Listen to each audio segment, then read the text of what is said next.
Okay, everybody. Well, it is Election Day in the United States. Um, we all know that Election Day now generally means the last day that you can vote because most of us have early voting options, but for many, Election Day is still a magical time.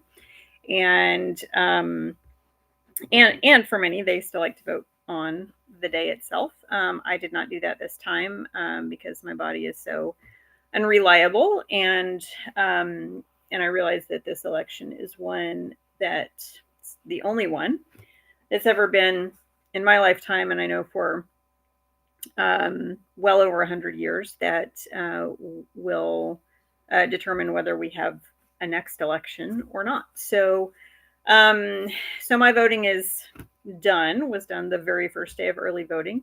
I've never not procrastinated before on early voting, partly because I've never met an early polling station that, or any kind of get out the vote initiative that actually takes care of disabled people in ways that we actually need instead of ways that people decide we need or whatever. But I did this time. Made sure that that was the thing that I got done that day. So my voting is done. But as I was thinking today, you know, this is also the closest that we have come to electing a woman as a president. It is certainly the highest office that we have looked at a woman of color having, and a woman with as many cultural backgrounds as what we have in our current Democratic candidate.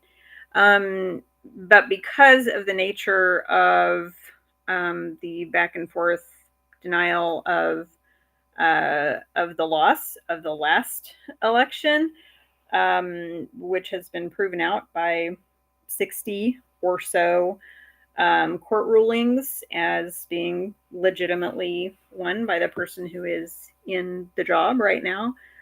Um, I wanted to engage it a little bit. I have not videoed in a while because I've been in treatment and going through my disability benefits appeal and so forth. And so it seemed prudent to not be on a video, but also it's just been a very draining time physically for me. So I have in mind that I need to make some videos on my learnings from those processes that I've just been through, but I don't have that sorted in my head yet to make it where it won't just be a bunch of rambling.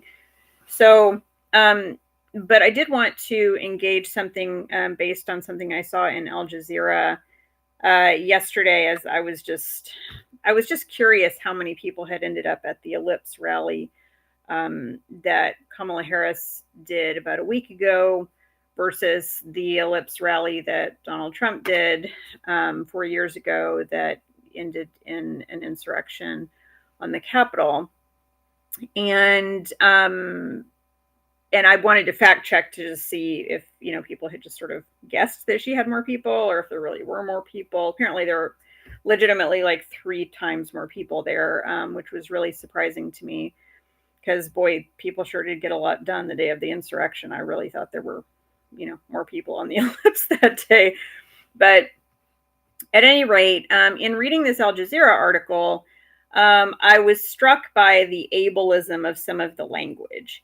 And so I wanted to share that and to say Al Jazeera is still a really, really important, let's see, select window or screen. Yes, I would like to do that. Okay.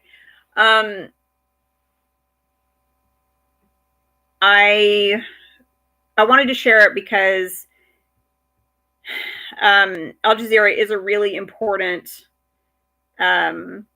place to be getting news. Okay, so and I'm going to share 2 other places too that I think are really important to get news. Of course, everybody gets their news different places these days. I try to not go by what comes into my feeds too much because that is algorithmic. I try to go and get my news. I try to not go into like, oh, YouTube just thinks I want to know this, so I'll just find out about it. Certainly we all do some of that, but it's really important to go get your news, just like getting a newspaper where everybody gets the same newspaper at the end of the day. And this is a difference than what I grew up with versus what we have generally now in our lives. So this is the article that got me thinking about making this video. And I've just done a quick search by what Social Security comments they made. This article is actually a fact check on the claims that Kamala Harris made during her White House ellipse speech. And it really goes into quite a bit of detail about it. I disagree with some of the points that they make here. I think in some places they're really splitting hairs, and in other places they are perhaps, and perhaps it's because the editor maybe is in Qatar and is not here, since Al Jazeera is run by Qatar, or maybe it's something else. But I think there are moments where this article gives examples of sort of culturally splitting hairs between sort of how we would say something internally in the United States for each other to understand it versus like what an international journalist might consider, oh, well, she should have said it this way or whatever, when we wouldn't understand it. If she did say it that way, we understand it this other way. But I wanted to show you, I've never shared a screen before on my videos, and y'all know I don't know how to edit worth a damn on here. I know how to do it for corporate things, but not on YouTube. But this is what was actually said. I'm going to read it. I know you can probably read, but just in case you're having trouble with your eyes, like I often do, here you go. So it's asking, did she say the right thing about what Trump did during his presidency, that he tried to cut Medicare and Social Security every year he was president? Honestly, this is a pretty common move by the right. We all seem to want our personal healthcare costs to be lower, but then there's not the same appetite, or so we say. I mean, really, if you poll people, almost all of the United States, 3/4 of the United States tends to want some kind of healthcare for everyone. But we continue from a prior generation of thinking that is communist and scary and problematic. But if you ask people, like, would you take Medicare today if you could get it? People tend to want that. So nobody wants to be paying for their health care outright and not knowing from day to day what they're going to be dealing with. This is also on my heart because I had a CT scan yesterday that the bill for was almost $8,000 for a 5-minute scan. And I thought, wow, well, that machine is going to really be ass-kickingly shiny in there. It must be a really good machine and like new and sexy. And maybe the hospital I'm going to is fancy and whatever. And I'm telling you, even the bathrooms in that hospital, like, I was regretting not going to a gas station to go to the bathroom and having to use the bathroom in that hospital. That's how dirty it was. And then I went in the radiology room and like, it wasn't fancy, and I'm looking at dirt on the floor, and like, there was nothing new or special about that CT scanner donut thing. So this is really important to note that when we're voting for what look like tax cuts in services, when there is rhetoric on the radio and so forth that's talking about, oh, well, you don't want to be funding those people that are layabouts and so forth, they're actually talking mostly about you. They're talking about me. They're talking about people when we are sick, when we're having trouble. Many of us have been on benefits at some time or another. I'm a corporate professional, and I've been on benefits once. And if I had been in the right state, I would have been on benefits 2 other times in my life. But it was only in California that I could actually get those benefits. I couldn't in Pennsylvania, and I couldn't in Texas. And yet I have multiple degrees. I'm a corporate professional. I have made enough money on the years that I've made money that my Social Security disability monthly check is not super hard to live on. Like, there's a myth that that if we are putting our tax dollars into social services, that is a poor use of money and that we're getting suckered. And it really just isn't true. So this is an example of that. It says on Medicare, Trump released 4 successive annual budgets that proposed cutting Medicare. Okay, well, we could stop right there. The Western world, outside of the United States, everyone feels that Medicare is a great program. Now, I know those of us who grew up at certain times in history don't quite remember it that way, because up until the mid-90s, it was a pretty scarily difficult program to navigate. That has really not been true, and since about the mid-90s, thank you, Bill Clinton's administration. But it's taken us a while to deprogram on that too. Medicaid is a different issue. Medicaid can be extremely difficult, mostly just because you have to be so poor to get it. And if you are poor, if you are that poor, your life is very difficult already. And if you are not that poor but need to get that poor in order to get the Medicaid, things are obviously very difficult in your life too. But that difficulty is part and parcel of your ecosystem at that point, right? Medicare is different. If you do your research around Medicare and what the international community's view of Medicare is, even in quite inclusively of countries who have universal health care in their national structures, they love how Medicare is set up. They're like, we would love to do it that way. So it's not that Medicare is a bad program. Medicare is great. It's just that it's only for a few people. So but then we go on. Experts are divided on how much those budget cuts would have hurt beneficiaries, or if they would have, I'm summarizing just a little bit here. It says many were technical changes that had bipartisan support would have more likely hurt providers than patients. To those of us who are in a chronic illness situation, that strikes us as, well, great, because providers are making our patient life really shitty all the time. However, we want to keep in mind that this is not super specific, and this is not written by a healthcare expert. This is written by a politics reporter.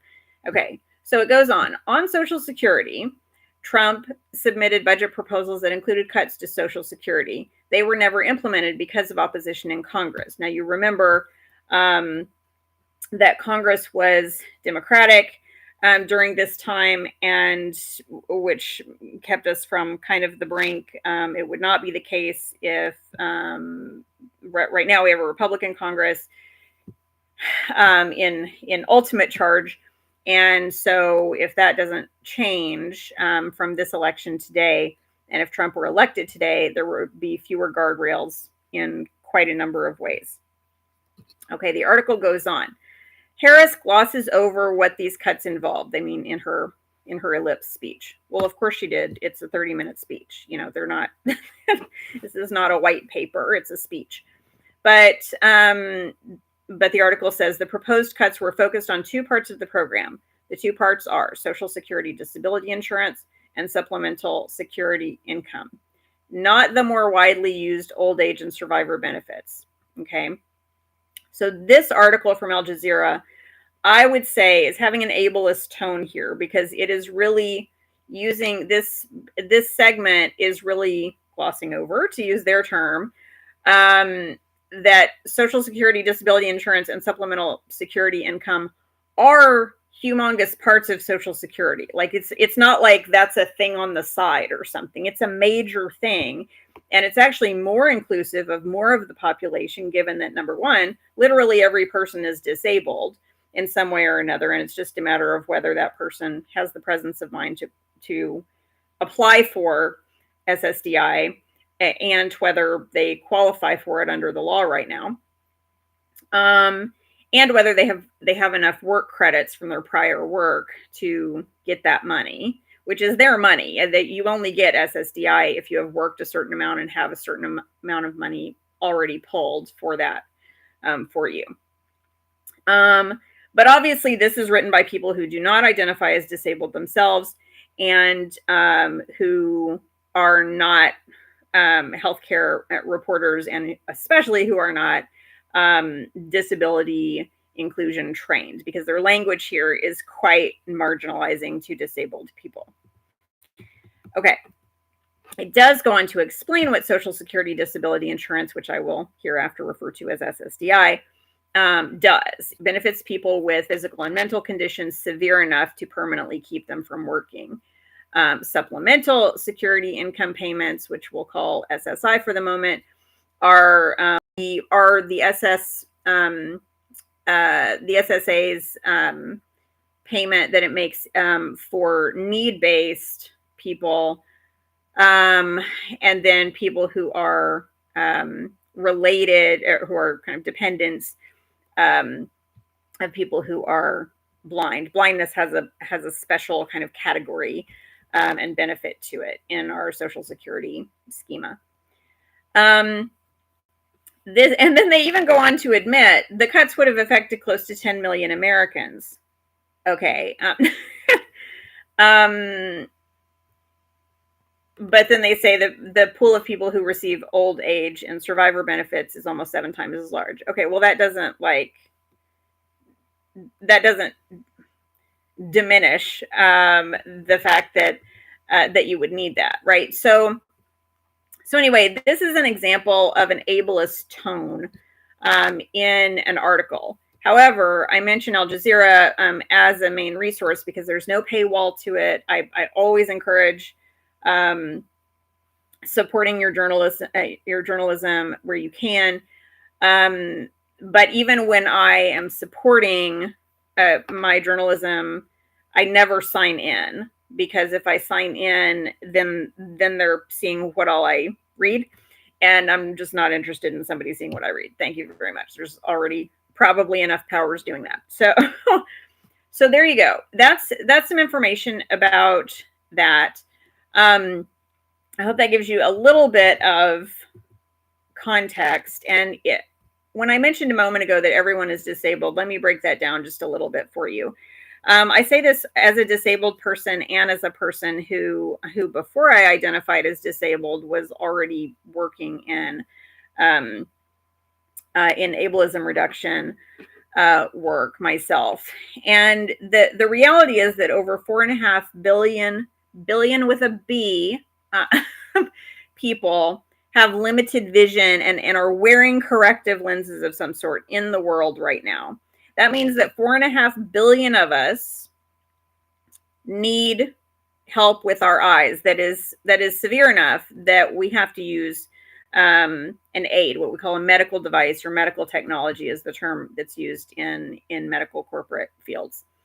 The other 4.5 billion, I would argue, are mostly people who simply don't have access to that care. Okay, so if we just say half of us are disabled, the general number is between is about 1 in 6. 1 in 5 to 1 in 6 people are disabled according to like governmental program types of measurements internationally. However, 4.5 billion is a very solid half of the global population. You have a medicine chest. You have some kind of bother or rage around pharmaceutical prices or costs, and you have something in your medicine chest. You might go to the chiropractor. You might get massages regularly. You buy potions for your skin. You might drink caffeine, alcohol, other stuff. I don't know. All of those things are self-medicating. All of us are disabled in some way or another.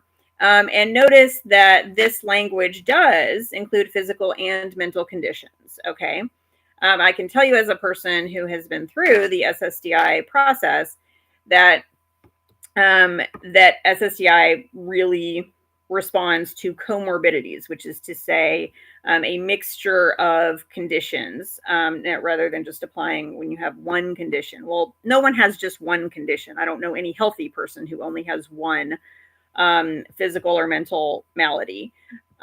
So it especially likes when you mix these together, when you have, one or so of each.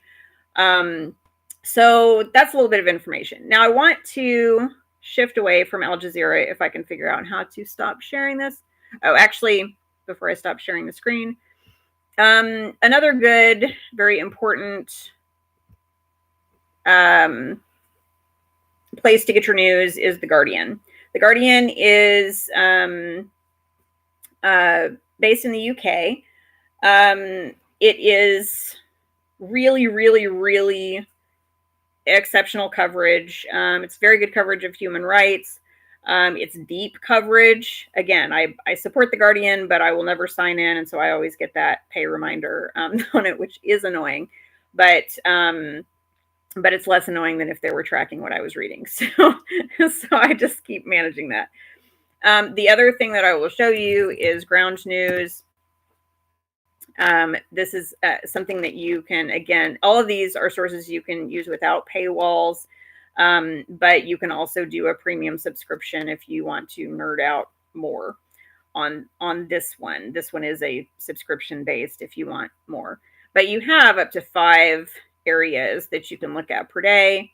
And what you can see here, if you can see colors okay, this will help you. This little dashboard is, you can see this blue area means that this type of material is being covered mostly by left of center leaning journalism outfits, that it's being covered equally by centrist outfits, and then a little bit by right of center outfits. Okay. This one is being covered in a more partisan way, a lot by right-leaning outfits and a lot by left-leaning outfits, not so much by centrist. Okay. So that tells you you might get more dogmatic coverage on this one. It might be a more partisan type of situation. This one looks like something that the right and the left are not working super terrible hard on showing, but you can see it's a nonpartisan type of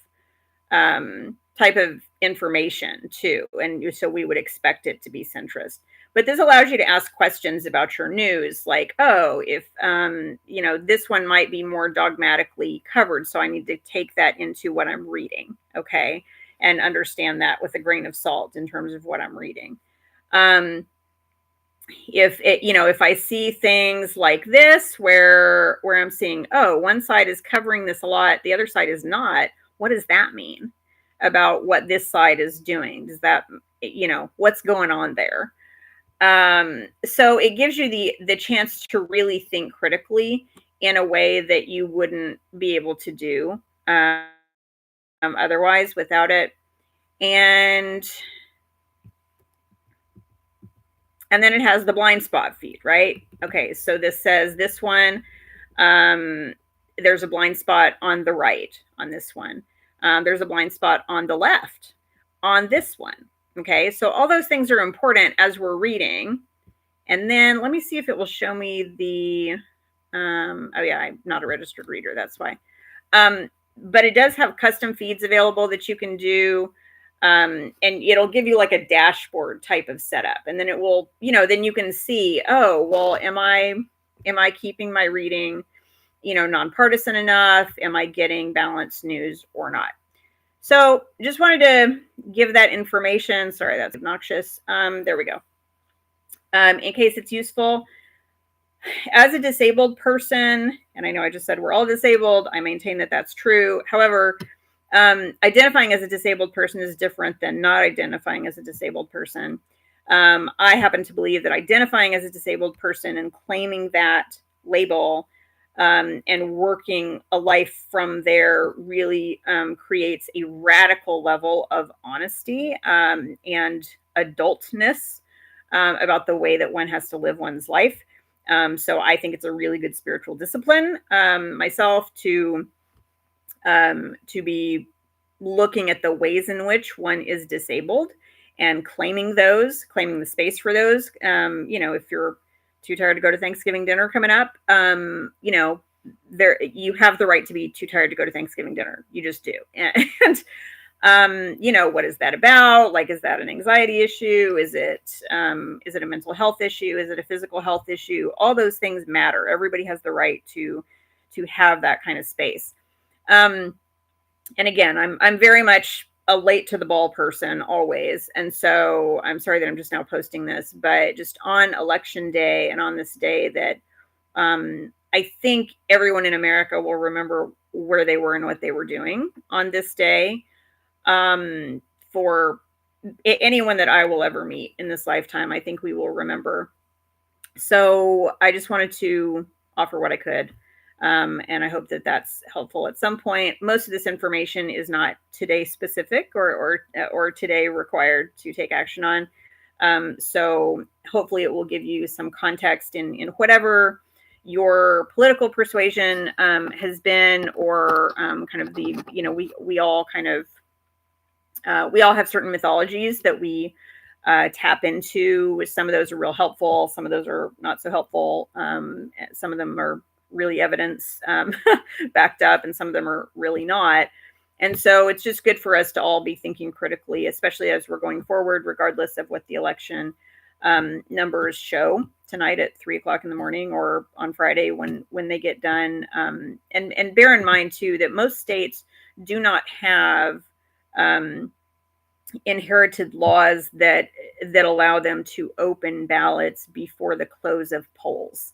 Okay, so there's nothing wrong with things taking a while. I know we all, this is like sports for all of us, like those of us who don't like sports, we get the election, and, so we would all love to know at 7 p.m. our local time what the election yielded, but that's just not how it works in the time-space continuum. Linear time requires that human beings count things, and that takes linear time. And you can pray all you want, and there might be like quantum physics reasons that that regardless of what we know later in linear time, maybe you'll have an idea about it prior. But we need to let the process take its course. I want to also remind us all that that political violence in this country is not the norm, and has only become a thing in the past few years, and really spurred on by a certain very small group of people. That is not our norm. That is not our way. Political violence is never acceptable for any reason. And so please respect the process, and use these tools that I've mentioned, or if those aren't the tools for you, I hope this conversation has helped you to have some better ideas than mine.